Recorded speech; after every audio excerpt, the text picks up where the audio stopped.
Welcome to our conversation on social justice and racism, sponsored by the Jack Joseph and Morton Mandel School of Applied Social Sciences here at Case Western Reserve University. We're glad you joined us today. My name is Kai Richardson. I'm a 2013 MSAS alumna, and I'm serving as today's moderator for our conversation. Before I introduce our esteemed panelists, I'd like to go over some housekeeping for our time together. Although you're on mute, we do want you to engage with us. Feel free to type into the chat box where you're joining us from, what your affiliation is with the school, your graduation year, if you're affiliated with another school on campus, faculty, let us know who you are. If there's something that our panelists say that resonates with you, let us know. Add that to the chat box. This is a dialogue.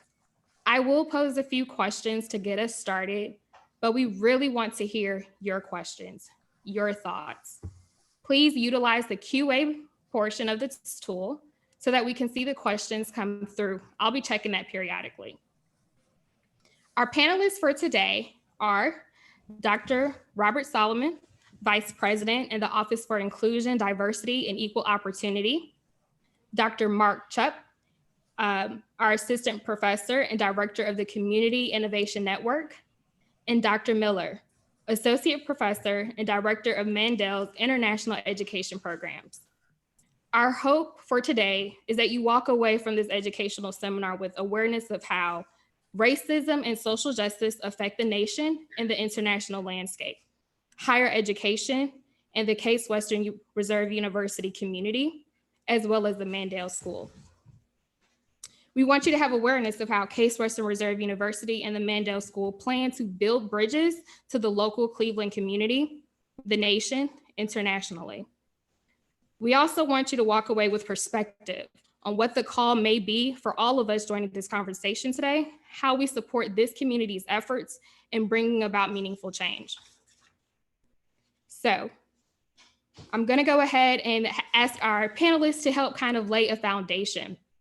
I want you all to introduce yourself and tell us a little bit about who you are. I know we're all family here. We have some catching up to do. Some of us are getting reacquainted with you and some of us are getting acquainted with you. Who are you? How are you situated within this university community? What's been your work or your efforts towards racism and social justice in your areas of expertise? How do you bring that to the forefront of your work over time, more recently? And your personal reflection on why this conversation is so important for today.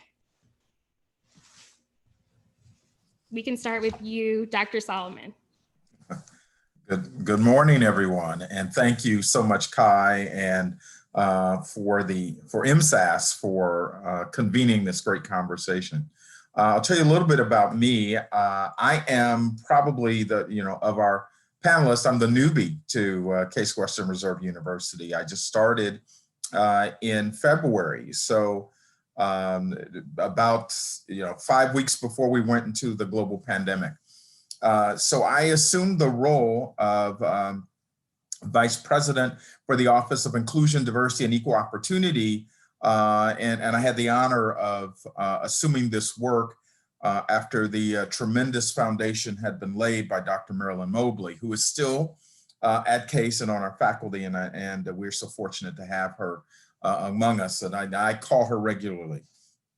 But my background in diversity, equity, inclusion work spans, in some ways it spans throughout my entire professional career. However, when I graduated, there were no jobs that were entitled Chief Diversity Officer. So my background is in law. I'm law trained. So I've served as an Assistant Attorney General for the state of Ohio. I've served as a municipal court magistrate. And I've served as an Assistant United States Attorney. Those were all legal practice positions that I had before I moved into higher education and legal education, where I was a Dean for Admission and Financial Aid at the Ohio State University Moritz College of Law. I became the Chief Diversity Officer within the College of Law and was the founding director for its Office of Diversity and Inclusion. The previous 5 years before I came to Case Western, I was an assistant vice provost in the Office of Diversity and Inclusion at The Ohio State University, working more broadly on diversity, equity, inclusion issues.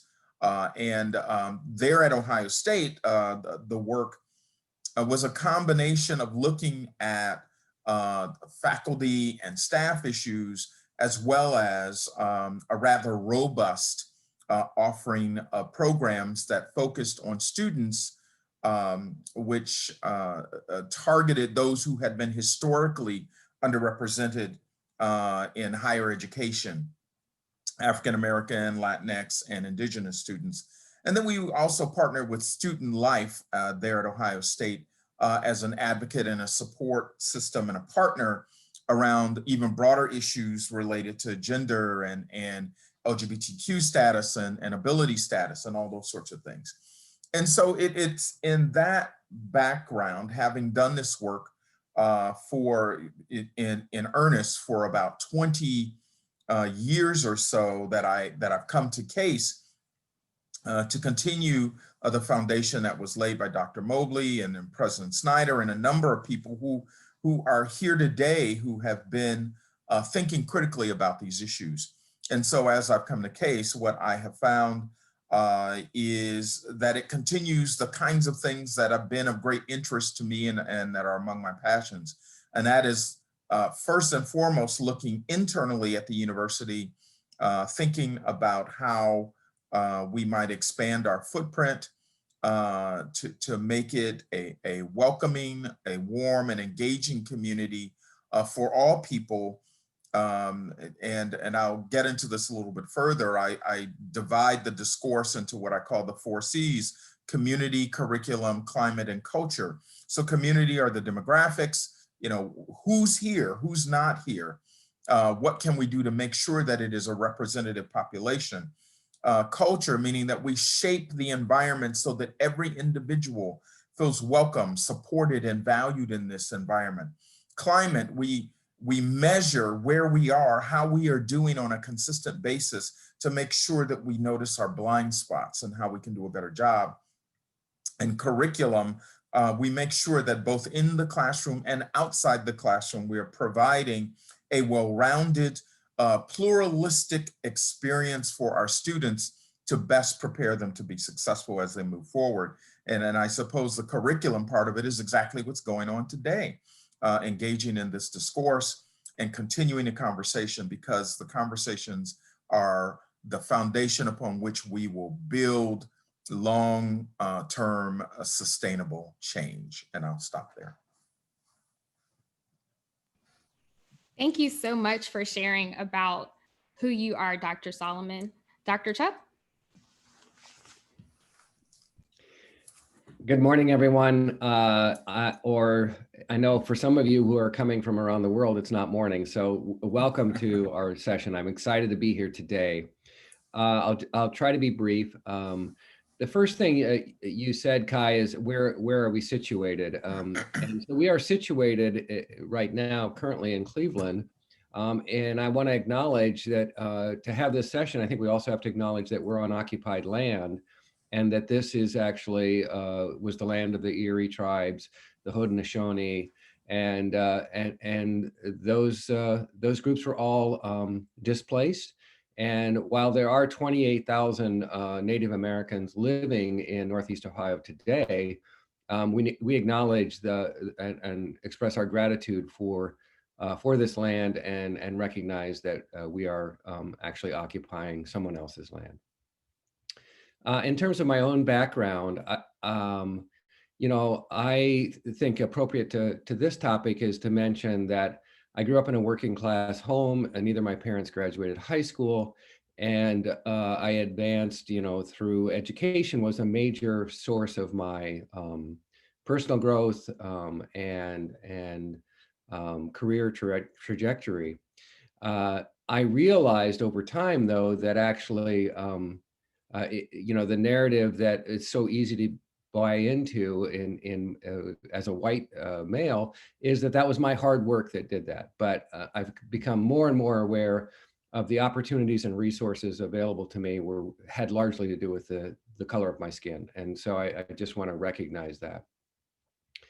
I spent the first part of my career in peace building and conflict transformation and doing that work in restorative justice. And I was really interested in teaching. And so I came back to school after getting my MSW. I came to Case for my PhD, got that in 2003, and worked at Cleveland State University in a Center for Neighborhood Development, doing work in neighborhoods, training, evaluation, leadership development. And so I had an opportunity to learn for 8 years there, to learn a lot about the community and to be a partner with projects. And then I joined the faculty in 2006. And one of the things I said in my job talk in coming to the Mandel School as a faculty is that I believed that schools of social work should be agents of social change. And if at any point I felt like I could not be a part of that process of being an agent of social change, I would need to leave. Well, I'm still here, and I'm happy to say that I think as a school we have embraced that, and so much so that we even have the change agent as a major identifier of our students and all of us.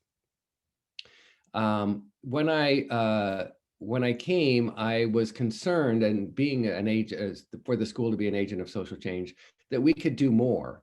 And so started building on the relationships I had already established at my work at Cleveland State. So in 2009, created the East Cleveland Partnership as a way to support East Cleveland and its vision for revitalization and trying to draw in institutions and University Circle to be partners in that. And that's been a rich experience, and I love the community of East Cleveland and all the things they're doing, and continue to partner with them. And then a few years ago, I started the Community Innovation Network as a way of building more capacity in the community, and using that as a means, which I'll talk about in a little bit, to build relationships with the community, between the university and the community. The last thing I'll say is that in May of this year, I was honored to be invited by the university to be the co-director of the Social Justice Institute with Aisha Bell Hardaway.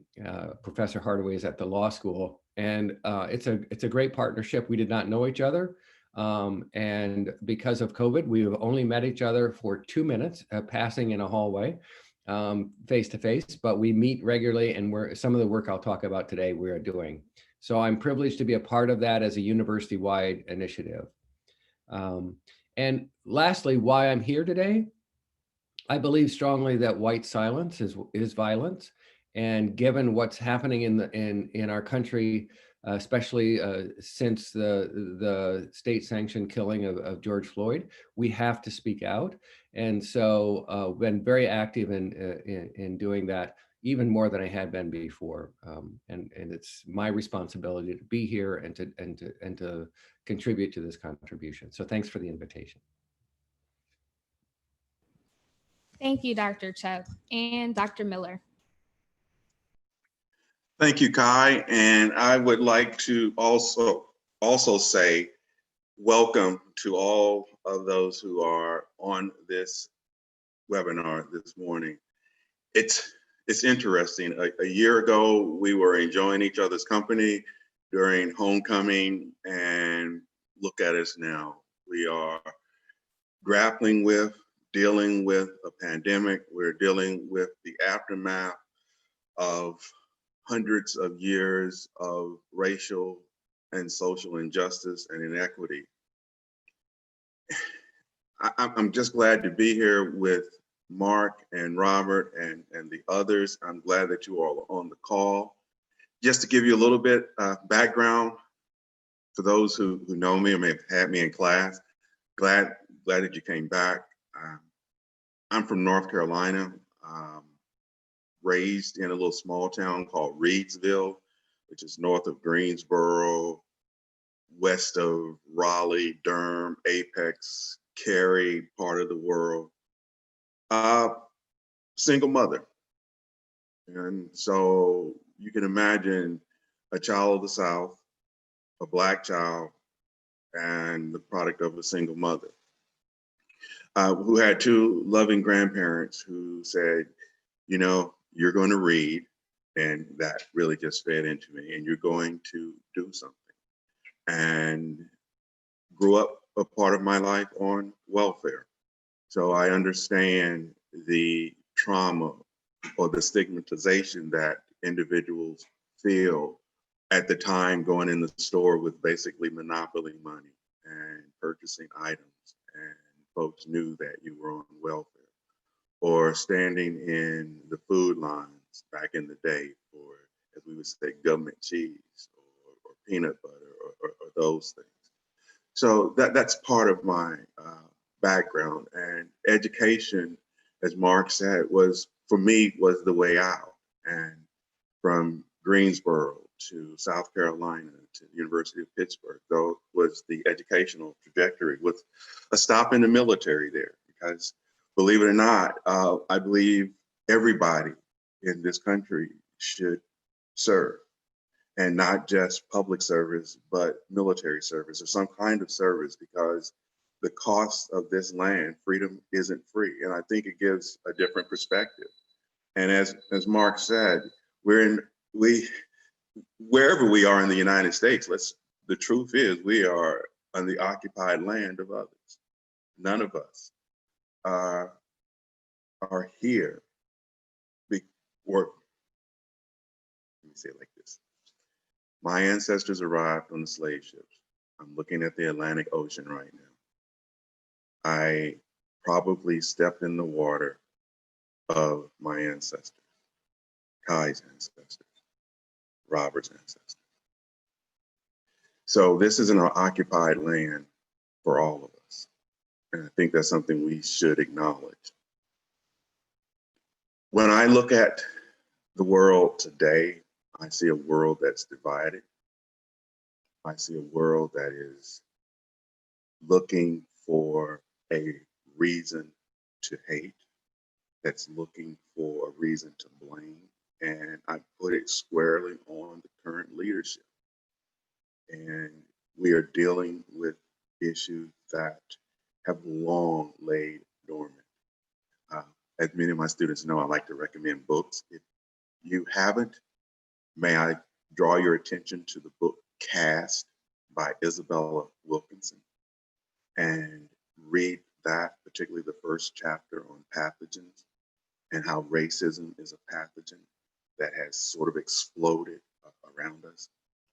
And I'm glad we're having this conversation today, because our school, the Mandel School, is attempting to have these difficult conversations. And we want to be the role model for the university as well as the community, how we can deal with, face, and hopefully overcome many of the challenges that face our nation. And if we are able to be the change agents that we say we are, we will see a change. And these conversations just can't happen today. They must continue into the next generation, because we know that people still hold dear to some beliefs that led to the killing of George Floyd, that led to the killing of Tamir Rice. I'll give you a quick anecdote. I was running the other day and I got lost. And so when I came out of the area, I'm running, I'm okay, a lot of hills. And then I started thinking, what if someone calls the police or law enforcement, and said, there's a Black man with dreadlocks with dark shades on, because it was sunny, running in my neighborhood. And so for however long I continued in my lostness of running, that was in the back of my mind, that someone could make a phone call like that, could start a process where I end up a statistic, or at least harassed for doing something that someone that looks like Mark and Native wouldn't bat an eye, wouldn't elicit a call. So we need to deal with the fact that Black and brown people have life. They have rights to enjoy the fruits of this country. And hopefully, as we have this conversations and others, people will begin to spread that message out. A new pathogen, one of inclusion, one of respect, one of equity. Because if we don't do something now, I fear greatly for the future of this nation. And we'll talk about those a little bit later. And again, Kai, thank you, and for everyone being here and listening. And I look forward to a robust and enjoyable dialogue. Thank you.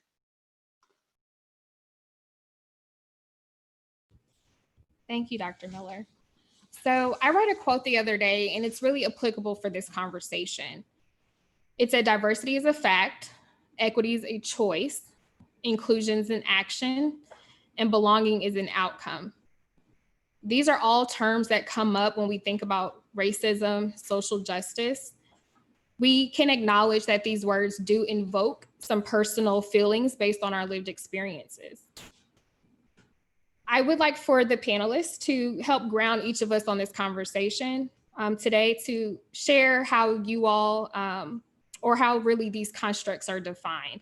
Feel free to share in whatever order you would like. What's racism? What is social justice? What do we mean when we say those things? What's diversity? What does actually inclusion mean?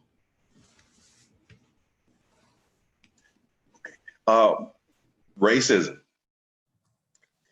It's some messed up, I could use a different word, but I am in polite company. It's a messed up belief that people that look like me, that look like you, Kai, that look like Robert and others are less than human, and that they can be treated any sort of way by those that don't look like them, that their place is permanently in a subhuman position in their eyes and that their belief, that whatever they have can be taken, can be used by others for their own benefit, and not respecting the humanity of folks of color and using power, privilege to gain things and turn around and say, I did it on my own. Again, as I look at the ocean out there, we all know the Middle Passage and the horrific history of that. Yet we have a leader who says, no, we shouldn't talk about that.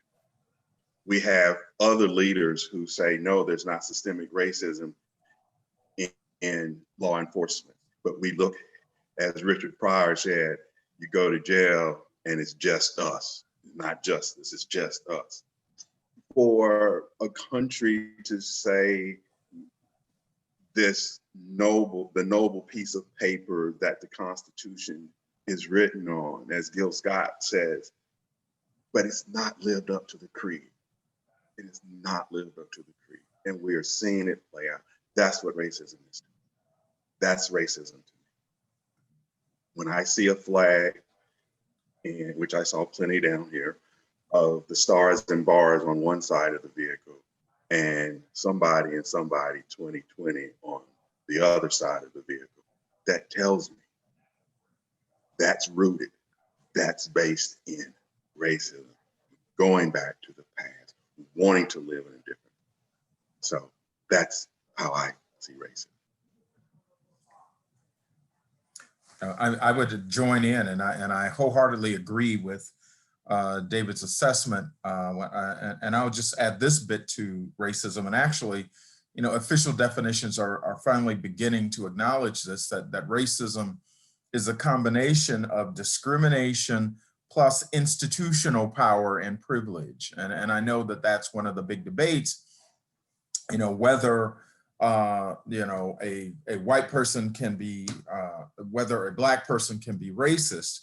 And certainly in our American construct, I would submit that the answer is no. And I certainly know that people debate that. And the reason that it's no is that you need institutional power and privilege in order to enforce those discriminatory ideas and those perverted views, et cetera. And certainly we can unpack that later. And I'll delve in a little bit into diversity and inclusion. Certainly that's part of the title of the office that I lead. And I'll use the age-old adage that, you know, diversity might be a ticket to the party where everybody it can be invited, and so we invite you to the party, but inclusion is actually being asked to dance when you get there, right? So it almost falls back to Beverly Tatum's book on, you know, why are all the Black kids sitting together in the cafeteria?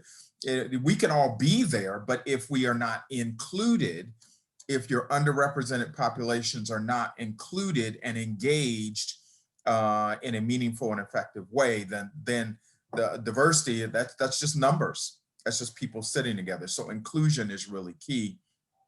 And I will also give a short thought on equity, I think which was one of the words that you mentioned.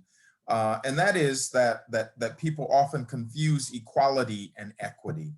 And the reality is that, and we often talk about equality, and equality is important, and we should all receive equal treatment. But equity is necessary when we don't come to the table at the same place, all right?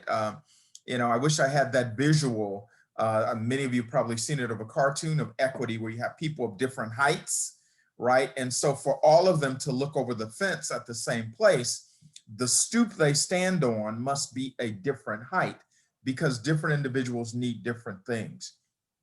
If I were talking about equity in terms of ability, then saying that we have stairs into the building and it's equal, we have equality. Everyone can come into the building. There's an entrance for everyone. And yet you have someone who has mobility issues that might need a wheelchair or might need some other way to get into the building. Then equality is insufficient, because we find ourselves in different places. So equity means that we need to create equal access to the building for the person who has mobility challenges and may not be able to alight the stairs the way that someone else does. So I would submit that equity is vitally important, because it can help us recognize that we take each individual where he or she is, and so that we can provide equal opportunity once we utilize equity to get us to that point. And racism in our country has put us all at different positions, particularly African Americans and Latinx and indigenous people. We're not at the same place because everything has been compounded to create all these disadvantages. And when we try to create sustainable change, we need to take those things into consideration. I'll close with this, that you know, one of my heroes, the late Justice Thurgood Marshall, in his response to people who tried to argue that it's racist to consider race, right?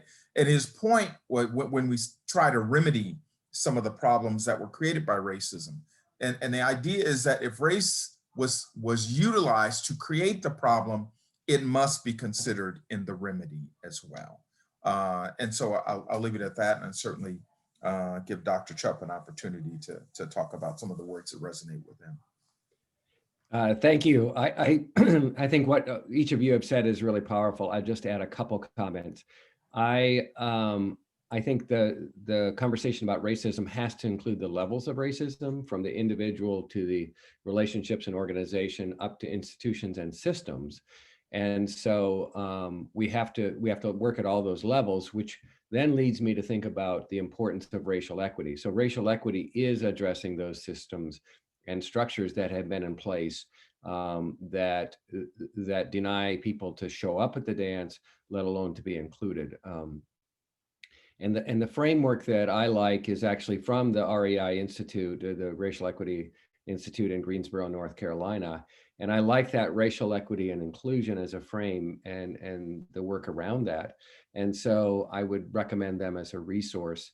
The piece that I think is most telling is the work around inclusion.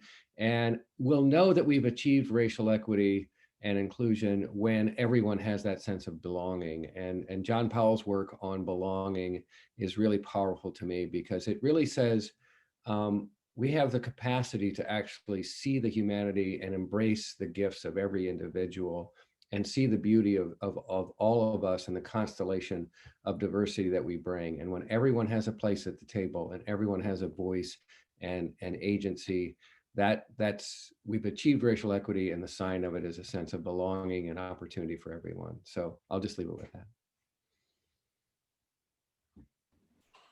Thank you all for helping or really sharing your perspective on what these words mean.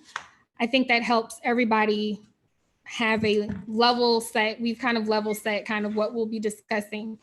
So now I kind of want to turn to the national and international landscape. I think we can all acknowledge that, 2020 is a record year in making most of us, if not all of us, uncomfortable. We've had to deal with a global health pandemic. We've had to deal with civil unrest and racism and social injustices.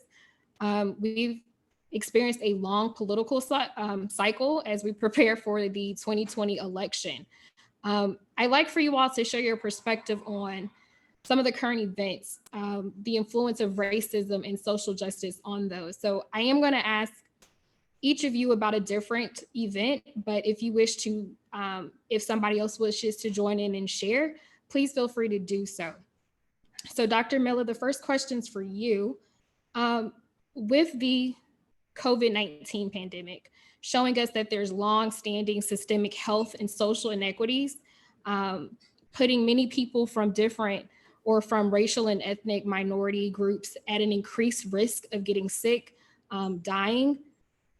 How does the public health, science, medicine, social work community show up for these individuals moving forward?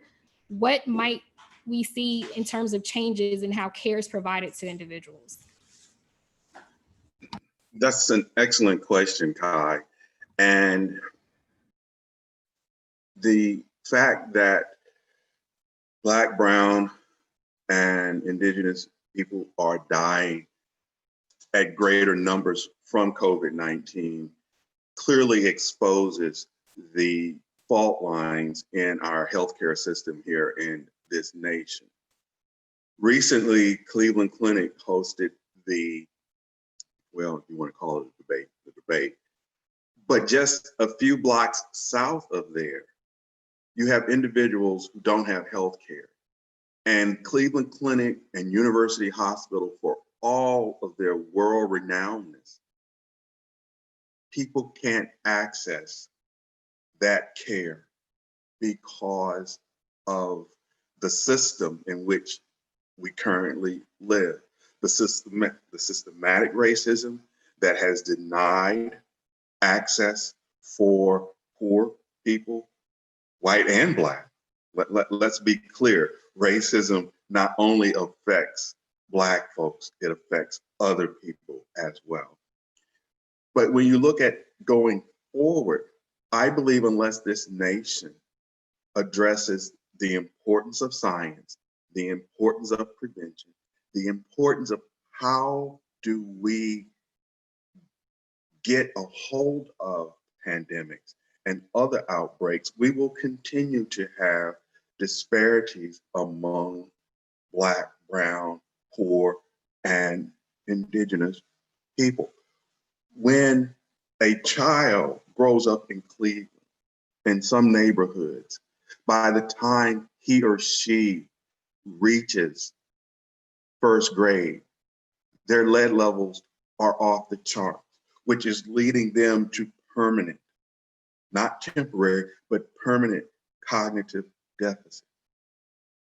We know that as Black men age out or age up, chronic diseases from hypertension, from diabetes, from violence become major problems causing loss of life.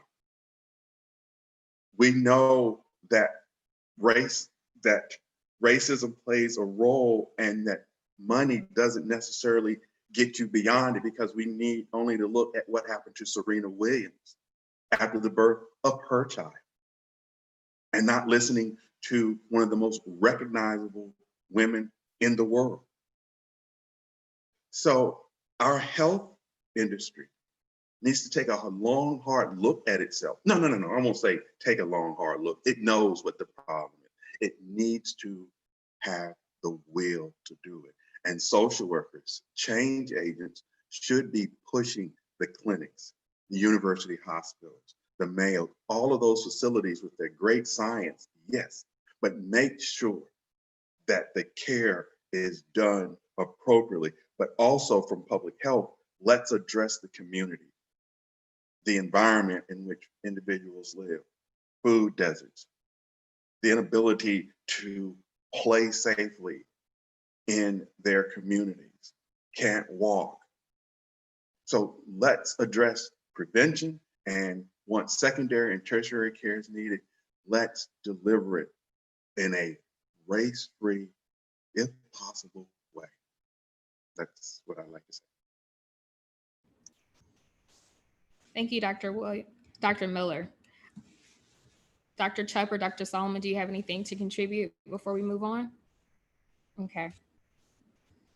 So, Dr. Solomon, your appointment to the university was announced in January of this year. You joined our Case Western Reserve University family in February, and I'm sure you never imagined your first 45 days would look the way that they did. Students had to evacuate their campuses. There was the need to pivot quickly and then re-engage students from their home states or from their home countries virtually so that they could close out the semester. And then universities needed to also pivot and decide, what is our fall going to look like? What is our spring going to look like?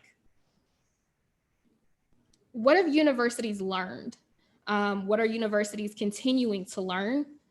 Were there any unexpected revelations on how shifts such as this impact race, social justice? Thank you, Kai. Very, very good question. It's interesting because I think that COVID-19 has consistently revealed fault lines throughout every sphere in our society. It has consistently revealed how systemic racism has an impact. So, even from the standpoint of students having to evacuate, students don't come to colleges and universities on equal footing. There are students who may not have, when you say, well, you're going to have to go home, there's some students may not have a home to go to. Actually being on campus and staying in college housing is providing a home for them for a significant part of their lives. And so we see that there's a distinction. Even if they are able to go home, now we know that, during the end of that semester, all colleges and universities were doing remote delivery of education. Well, we know that that is an effective pivot, but it's only effective if you have the resources to participate in remote learning. That means the technology, the computers. Do you have Wi-Fi? Because remember, with COVID, many places were having stay-at-home orders. So now people who relied on public and free Wi-Fi couldn't even go to their favorite place to partake of Wi-Fi. So if you don't have that at home, that created another challenge. So I do think that what happened was that, unfortunately for those forward-thinking universities, they were able to adjust and they were able to provide those resources for students who did not have it. They were able to think more critically about what we need to do to meet those needs. And I'll talk about lessons learned. I do think that universities learned that that we are able to embrace technology, obviously, more than we have in the past. And you know, I consider myself one of those tech dinosaurs, right? But I had to figure out Zoom just like everyone else. But to be able to engage with it and interact with it and think about ways that it can be a tool and not a default, right? And so I think universities began thinking about how to increase the training, and it taught us that there's some basic skills that we really do need to teach our faculty and the people who work here. And if we can do that, then we can allow them to be more skilled and capable to meeting the needs of our students, right? And I've heard someone else say that you know, when we think about the government, when you think about all of the relief packages that have happened and all this funding, that, you know, so we can respond to an emergency. So we do have the ability to think critically about the unique needs of individuals in our community and try to find them and to meet them. I think we're still learning from COVID-19 and what we've had to do to adjust. And I hope that we recognize that that we must always be self-assessing, and that we must also recognize that everyone in our community, and let me just say this, all the people in our community are not equally situated. And I talked about students, but there's also an impact on the stay-at-home orders with who are essential workers and who are not. And so there were people at Case in particular, and President Snyder would always make this clear when it was time to bring people back. She would remind us that there are people who work for Case who never left. They never left. They were essential workers. They still came to work every day. They did everything that they were supposed to. And most of those people were Black and brown. And so we do need to think critically about how we value individuals. And you know, for those of you who work in higher education, you know we're hierarchical. So people don't talk about it, but people are viewed in different ways. And so I think it certainly is, you know, for lack of a better term, a come to Jesus moment, that we recognize that everybody has value. And you know, now you have everybody touting essential workers and we need them and they're so important. They've always been important. And so, and if we recognize that all these people are important, then we need to make sure that we treat them in that fashion. Thank you. We'll be sure to pass the plate at the end of this conversation. So, Dr. Chuck, this next question is for you. And I have no other way to say it, but really the revolution has been televised, quite literally. Racism and systemic injustices have fueled communities to take a stance, to send a strong message that acts of racism are no longer or will no longer be tolerated.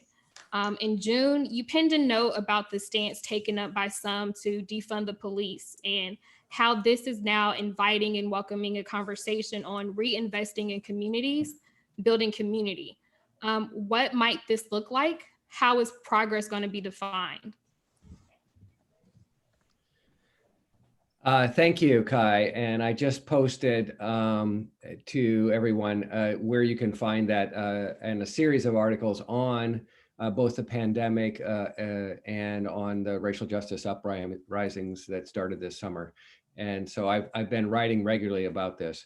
I want to say a couple things, and I want to express my gratitude to Robert for raising up our essential workers. And for many of you who know our building, I was at the office the other night, and Dennis, one of our great custodians working in the building at night, stopped in to introduce me to two other folks that were in the building working, also Black. And so, you know, I check on him regularly about how he's doing, but I thank you for that, Robert, because they're often in the building and working when we're not there, but they're essential.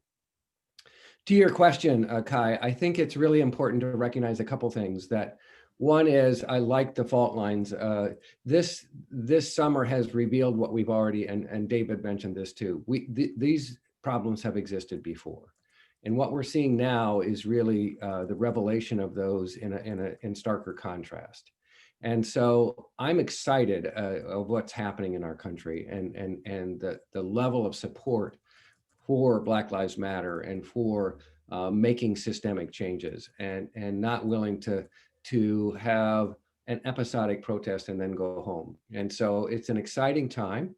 And I want to turn the corner a little bit and talk about what we're doing at CASE around this, because I think it represents something that we need to do nationally. First of all, I think that the narrative has changed, and they who control the narrative control the future. And so I think that what has happened is that the range of what is possible in terms of policing and alternatives to policing has shifted. And many people had trouble with the frame defund the police that Black Lives Matter introduced. But it's actually, I think, a brilliant way of bringing into question the institution of policing and how it is carried out in this society. So that is a needed focus. So that immediately takes it off of a few bad apples, as is often characterized, to a systemic and institutional problem. And I think that's where the focus needs to be. Doesn't mean that we need to eliminate the police, but we need to examine the institution of policing in our society. And so the way, and one other thing I want to just say is that with Black Lives Matter, one of the things that I think is important to recognize is this is not a spur of the moment reaction. This is a well-founded organization.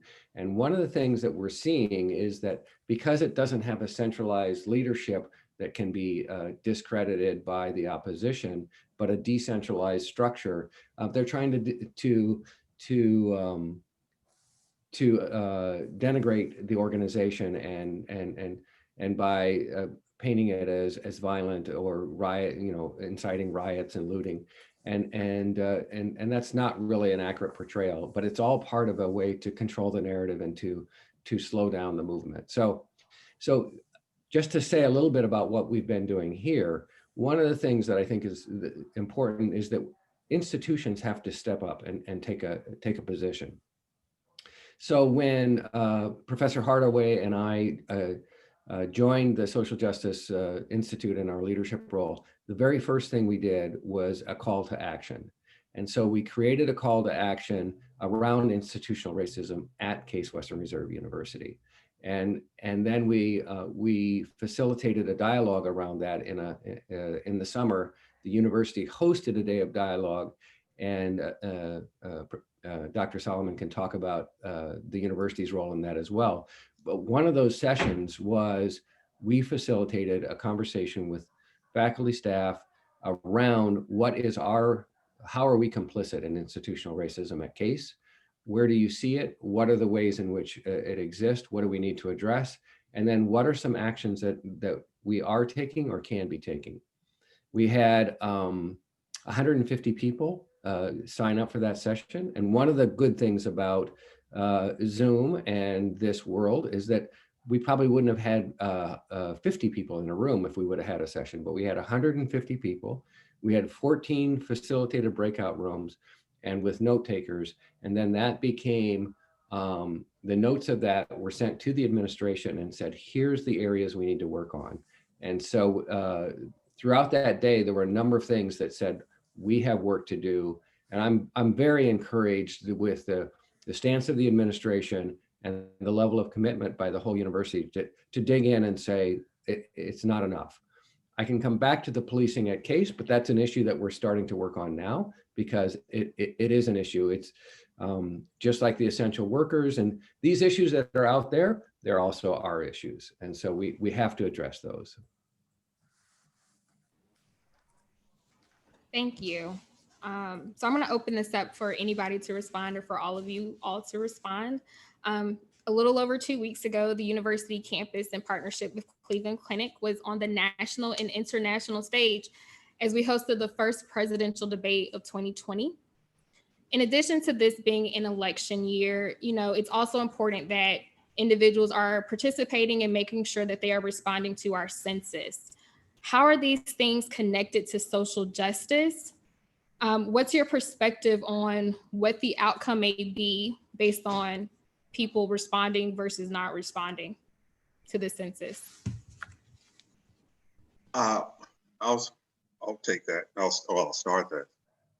I believe it's very important that individuals respond to the census, whether online, and again, as Rob mentioned earlier, not having access to public Wi-Fi may decrease or suppress some individuals from participating in the census. Also with the pandemic, there's individuals, in the past would go and knock on doors to get information. And so people now are much more uncomfortable with opening the door to strangers, particularly again with COVID-19.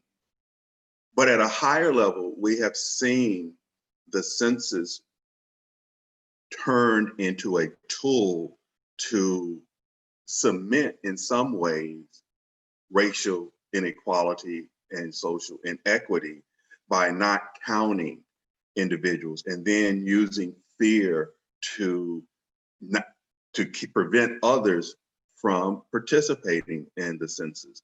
So you have this administration that is pushing this narrative of citizenship. You have an administration that is using the tools of government to further cement racial inequality and racial injustice and economic inequality. So now in voting, we see voter suppression coming out in new, but still as sinister forms. Just yesterday, I think the federal judge said to the Secretary of State of Ohio, you need to have more boxes placed around the counties. Your reading of it is mythical and it's voter suppression. We see it all around the country. The one thing that all of us can do, should do, is vote. Yet we see the narrative of keeping individuals out of the ballot box for fear of individuals speaking their mind and seeking leaders that will address their concerns in the halls of power. We only look at Florida, where the citizens of the state said, okay, you can, if you're a felon, when you're out, you can register to vote. The legislature, with the help of the governor, turned it around and said, all right, you can't register until you paid all your fines. Okay. Michael Bloomberg, LeBron James, and others raised over $10 million or more to help pay off the fines.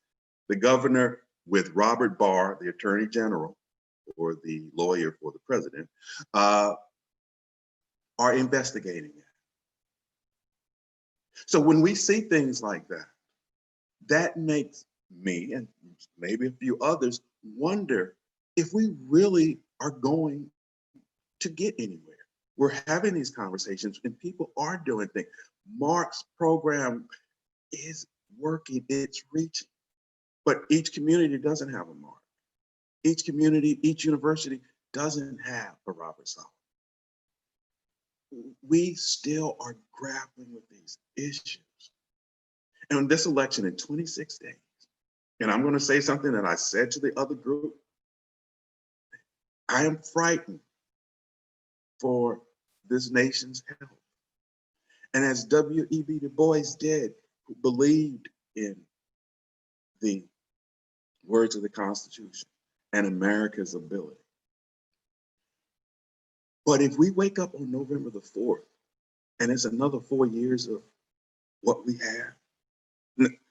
Now, I'm not saying Biden and Harris are the next best thing, but if we have 4 more years of what we currently have, it says to me that white supremacy reigns, and that regardless of how many demonstrations, of how many things happen, deplorable, despicable things happen, things aren't going to change, and that's me. And then I have a decision to make.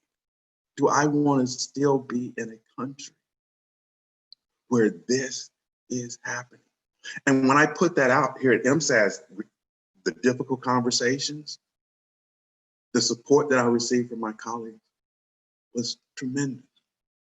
And others talked about the very same thing. So it is something that is happening among folks looking to see if, in fact, this country is going to stand up and live to its creed. For me, that's the prime issue. I'm also in North Carolina because my mother has COVID. She was diagnosed with COVID-19. And then I hear somebody say, oh, it's over. No, healthcare, you got healthcare that we're paying for. Your recklessness caused you. My mother in a nursing home, she didn't go out and do anything. It was brought to her. And now you have folks, oh yeah, it's nothing. When you have recklessness combined with the pathogen of inequality, of racism and inequity, I feel for this nation's future. I'll be just 100% honest. Du Bois left and others left because you look out and we try.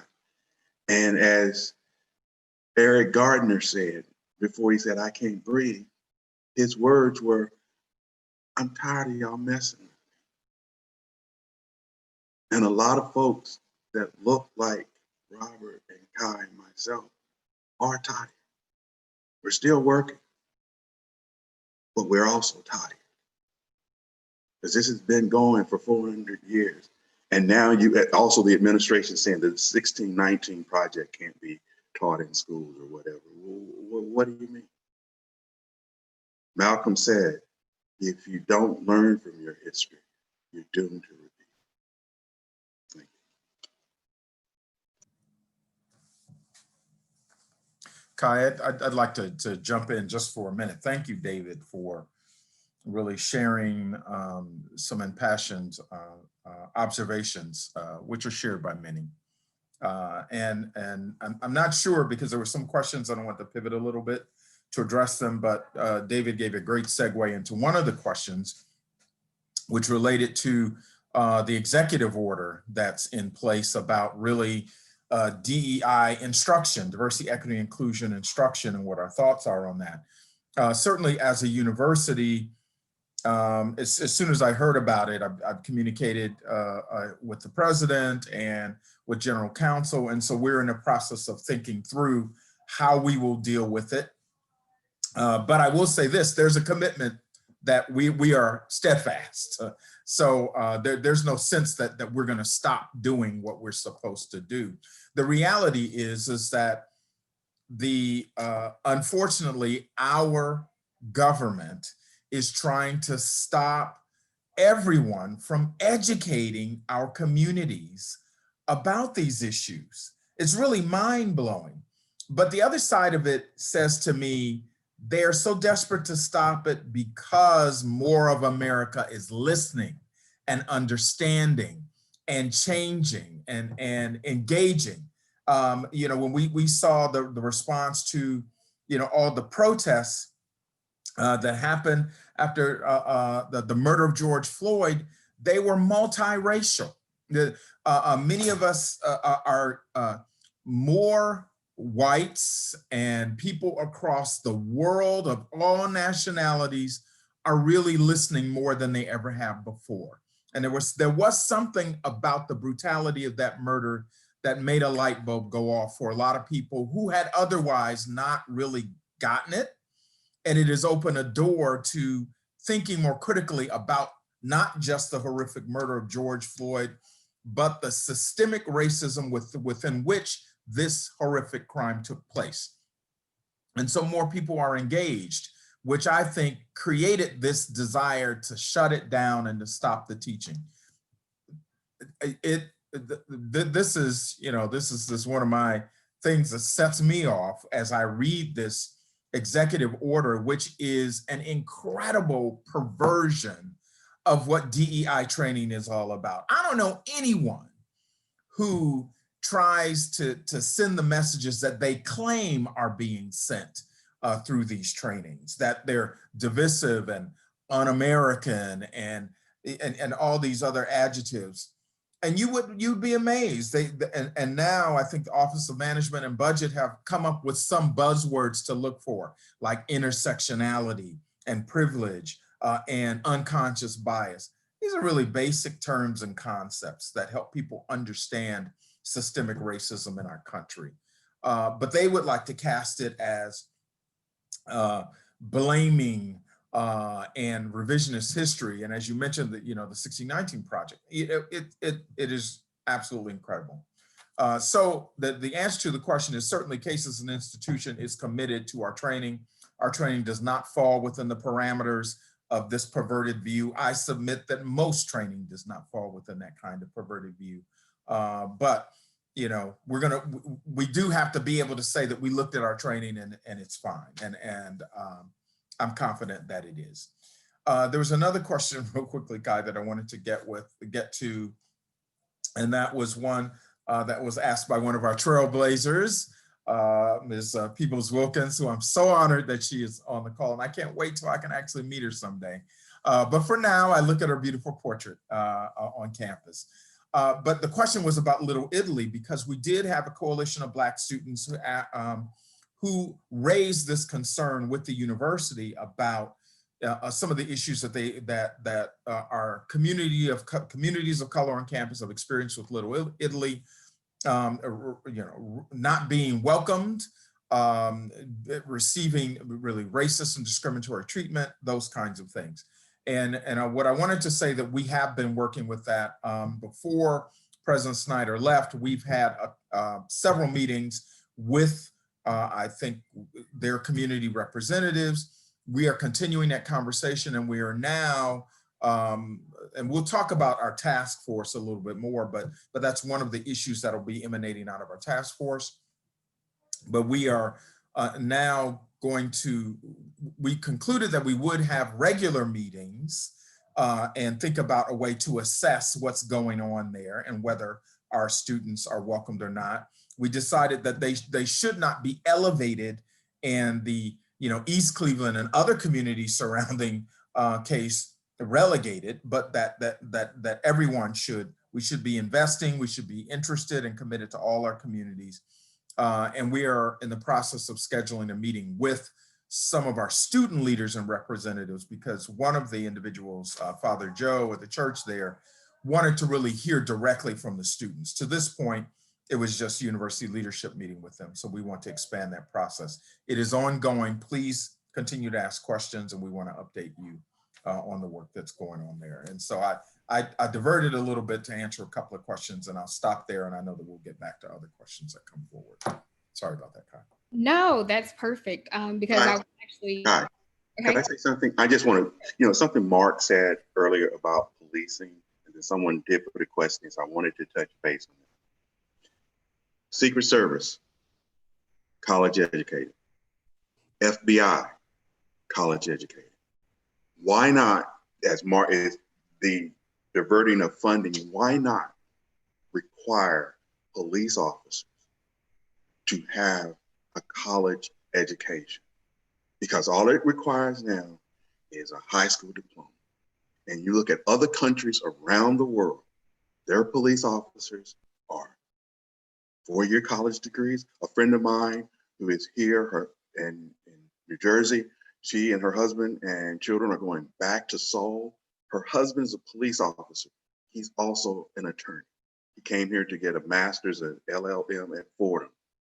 So why not make sure that people who are charged with policing understand the diversity of people, putting them on a college campus when they're 18, 19, 20, and letting them go through that and having that background and understanding difference.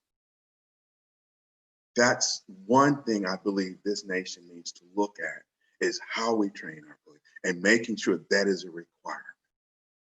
Give someone a weapon that can be used to wipe out people, why not make sure that they have the education to understand? That's all I want to say about that. Thank you. So I do see the questions that are coming through, and there's some great questions, and it's really helping us pivot and start really talking about what is the Case Western Reserve University community doing, and what is the Mendel School community doing to really eradicate systemic racism and improve our campus climate, ensure that everybody feels included, because we do recognize we do have a very diverse university. So I know you all talked a little bit about days of dialogue or the Social Justice Institute. There wasn't a mention of a day of observance, but I recognize that that was an observance on Juneteenth. So could you share more about those, if some of these things will continue in the months, years ahead?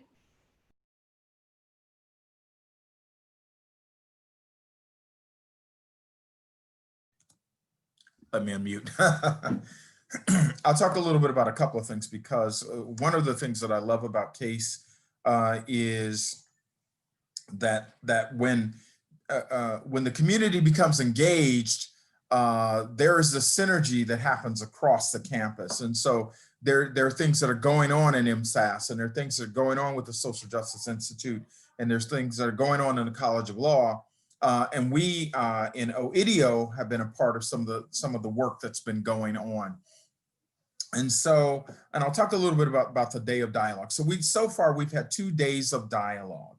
The first one was in June, very closely after the murder of George Floyd and the protests that ensued thereafter.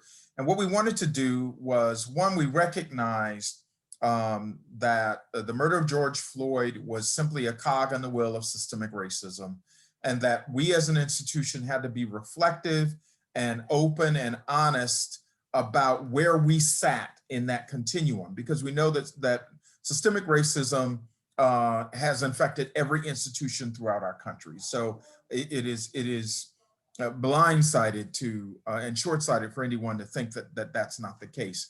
And so we thought it was important to really hear from our community. Dr. Chubb talked about one of the sessions that took place during that day of dialogue, but there were many in that June day of dialogue that covered a whole host of issues. Dr. Chubb talked about the police and race at Case Western Reserve University. We talked about health disparities. My office held a roundtable for Black faculty, staff, and students.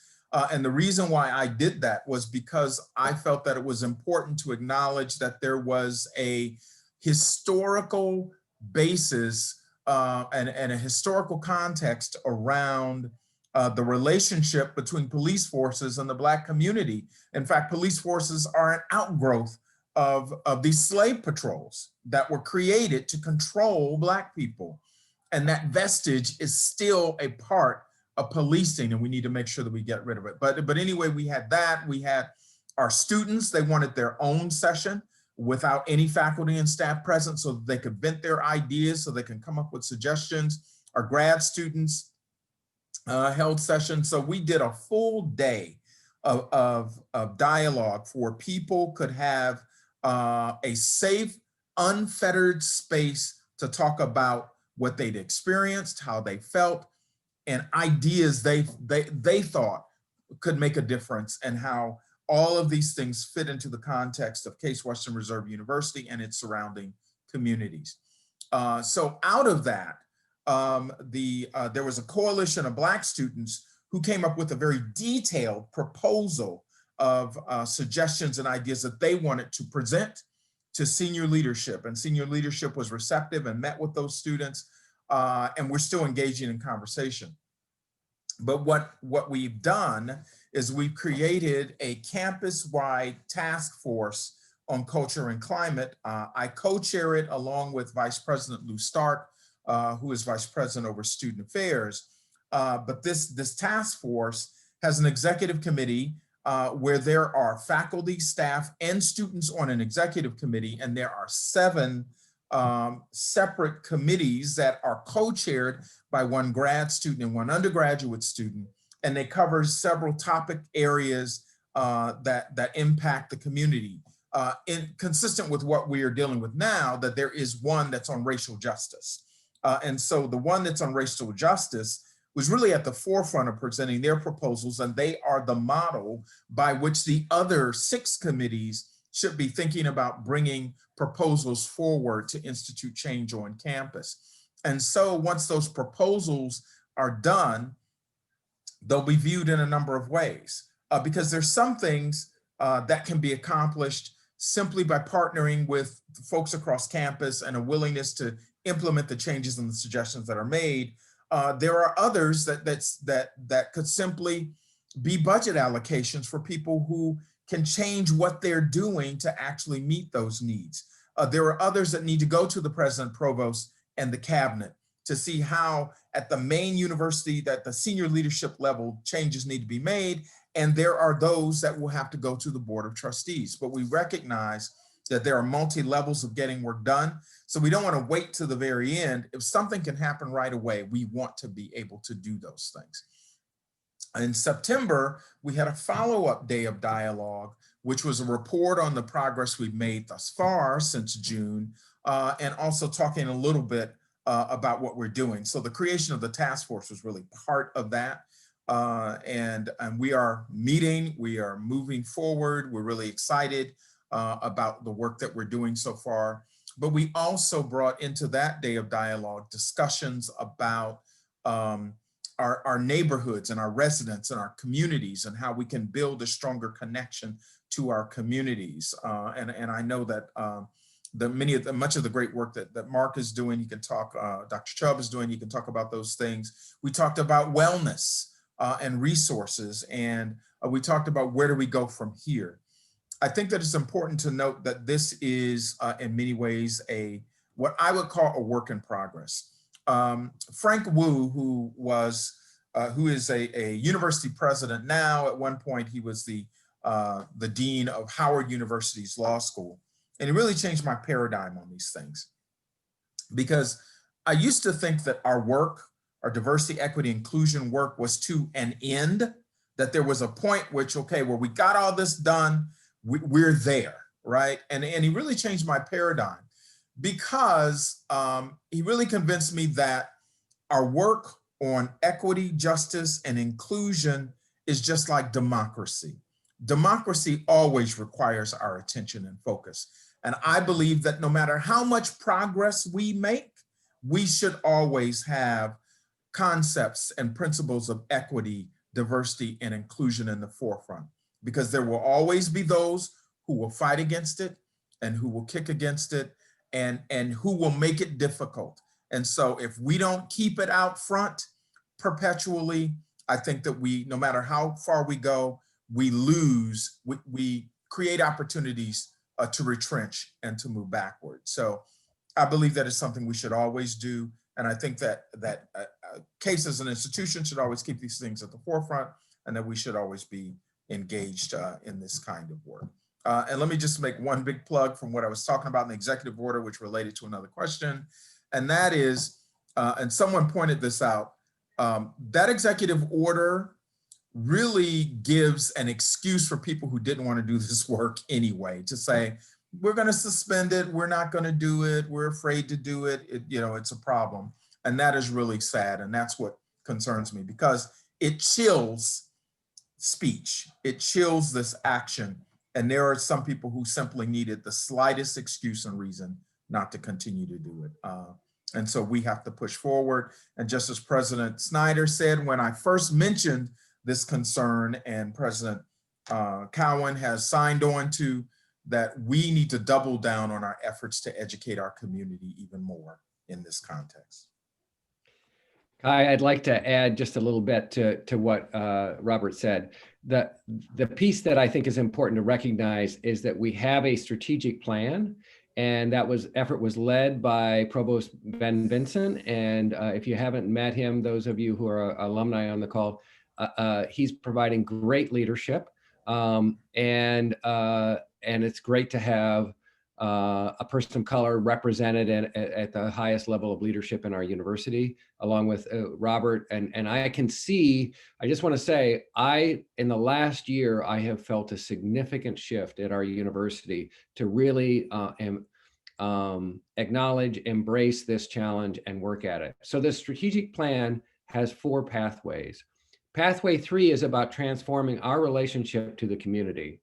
And pathway 4 is about changing the climate at our university. And there are specific pieces of that. So someone asked a question about sustaining this effort. That was well underway before this summer, and that's exciting. So a couple things about how that's being implemented. One of those, and we've been in conversations, Rob and I, about what we might want to call Diversity 360 2.0, which will have, I hope, a greater racial equity lens to it. And so that we can actually, like Diversity 360, get that across the university. And so that's an exciting opportunity. The other piece that I want to mention, which is you can go to Black CWRU and on social media, and you can see it's called the proposal for standing in solidarity with Black CWRU and the community. And the student leadership of that is phenomenal. It's an amazing document, and they are holding the university's feet to the fire. So on that day of dialogue, some of those questions were being addressed, and the task force grew out of that.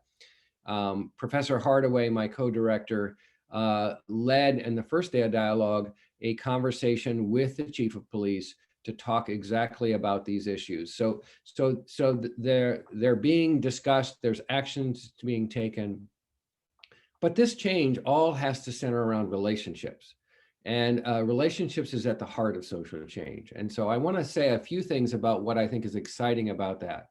The engagement with the religious and business leaders in Little Italy is an ongoing relationship building thing to say, we are here, we are willing to take action as a university to stop, one of the calls was to not include any reference to Little Italy in any promotional materials at the university, take Little Italy off the website. So there's the potential of a fairly significant economic impact of that if change doesn't occur. So there's real honest conversations occurring.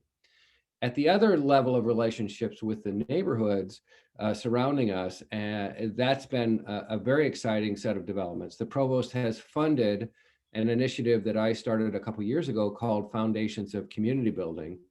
And it's a 9-month non-academic certificate training program that involves half of the people are from University Circle institutions, mostly Case, and half are community residents. They go through this trust building process of intensive training, and there's learning circles, action circles, and that's been really an amazing experience. And we've had residents who've lived next to Case for decades say with tears, this is the first time I've ever felt welcome on the campus where my voice really counts. And through one of those action circles, we established with the Office of Local Government and Community Relations, which Julian Rogers, one of our alumni, heads, a new neighborhood advisory council. So this is the first institutionalized body that functions as the voice of the neighborhood. So they have a charter. It's majority residents from the neighborhoods who are on that. And that's you'll see an announcement about that soon. So that's a very exciting development that is institutionalizing this role. One of our own alumni, Delaney Jones, has also headed up with the Ohio Student Association chapter here, a new program called Know Your Neighbors. And so that's a student-led initiative that is holding regular meetings between students and neighborhood residents. So there's a lot of relationship building happening that's part of the strategic plan and some actions being taken. So I think it's a really exciting time, and we're seeing leadership coming from all levels. If I can jump in just for a quick moment, and Mark and Robert talked about diversity 360 or 360 2.0. As the former chair of the Faculty Senate here at Case, that was one of the resolutions that we have put in place, is for all of the faculty senators to receive this training, so that the leadership, not just the administrative leadership, but the faculty leadership, shows a commitment to this training and understanding. And in particular, we've put a kind of a sunset on it. So all new and current faculty senators must complete this within a 2-year period. So that again shows the commitment of CASE trying to do something.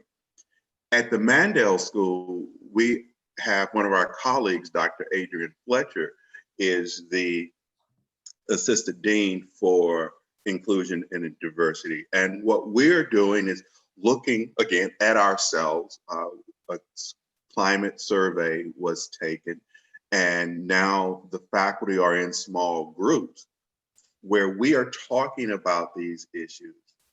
We have the report, an outside consultant spoke with faculty as well as research staff, and want to look at it. And truth be told, we have some cleaning up in our own house to do at the Mandel School. But we are serving as a role model that, hey, we're not going to sweep it under the carpet.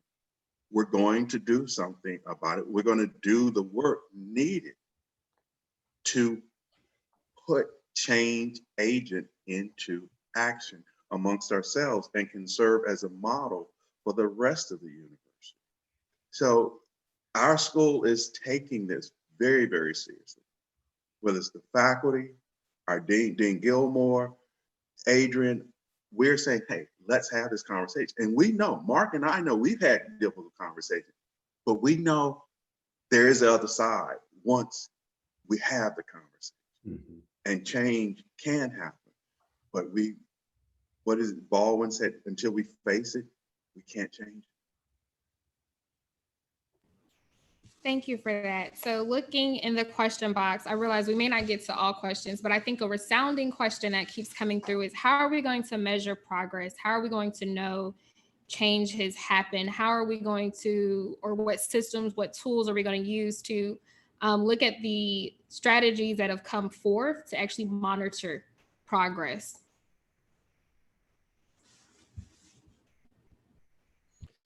I can say for the foundations of community building and the work that we're doing, we actually are, there's a research component to that. We have a pre-test and a post-test, and we're actually preparing, Adrienne Fletcher is part of that program as well, and we're preparing an article about that research for the Journal of Community Practice right now this month, which is a special issue on the impact on Black and Brown communities of racism. So, I think we do need to ask this, and I know Rob can talk about the measurements that are being done, but I think we have to hold ourselves to those standards.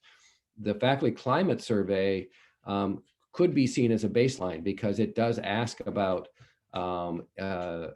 these questions of inclusion and of discrimination. And so as we make those changes that we are planning, and there's faculty meetings happening right now about addressing the concerns that came up with that faculty survey, then we can do this same survey in a couple of years and see what progress we've made. And so those are important questions. And of course, as an academic institution, we would be remiss if we don't actually put measurements in place. And just to say, one of the things that happened with the Faculty Senate is the Faculty Climate Survey will be an ongoing activity, regardless of what the president is in the future. And that's something, a commitment again from President Snyder and Provost Benson to make sure that it's there. Right or wrong or indifferent, and as any house or any family, CASE is at least trying. Can it do better? Yes. And I think the people that we have on this panel at the university can bring it up, and will continue to bring it up and not let it go. And And hopefully we can reach out to the other departments, whether it's engineering, whether it's some areas of college, maybe the College of Arts and Sciences, but wherever we can identify it with Mark's Institute, with Robert's office, and the role modeling that Case or the Mandel School is known for, we can deal with it. But remember, it's going to take a while. It's just a commitment that we need. Yeah, I would agree. I think that for us to make sustainable long-term change, we do need to have measurements to see where we are. So Dr. Chubb made reference to the strategic plan, and which is led by our provost, Ben Benson, and he appropriately has built in to the strategic plan metrics for measurement. And the work that the Senate has done for the faculty survey is an invaluable tool for measurement. One of the things that I am building in to many of the programs that fall under OIDIO, my office, is that we start tracking data. I'm shocked that there are things that we haven't tracked in the past, because if we have certain values and principles, then we have to track this data so that we can go back and see, what's happened. So some things are numerical and easy to track, right, over time, but we do need to have surveys to get responses from our community in a periodic way so that we can see what kind of progress or lack of progress we have. I also think we need to institute regular focus groups around some of the issues that concern us as well. So there is definitely a commitment and an acknowledgement that the only way that we're going to really make long-term sustainable change is that we measure our progress. And I'm glad to know that that's been built in so far, and the things that I've been able to see. And I've been encouraged, and I just want to say this. I know our time is running out, and I just wanted to just take an opportunity to say that I'm so happy to have spent this time to be on this panel with my brothers. I'm new to Case, and these two gentlemen have been a significant reason why I have not regretted my move to Case. That it has meant a lot to me, and hearing a little bit more about their stories just makes me love them even more. Because I'm a first generation college grad myself.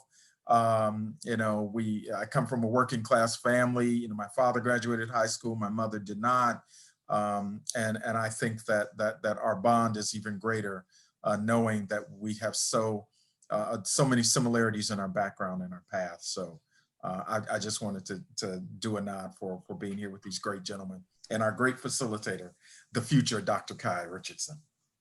I want to also acknowledge, and I want to thank, and I love the relationship that we're building, Robert. So thank you.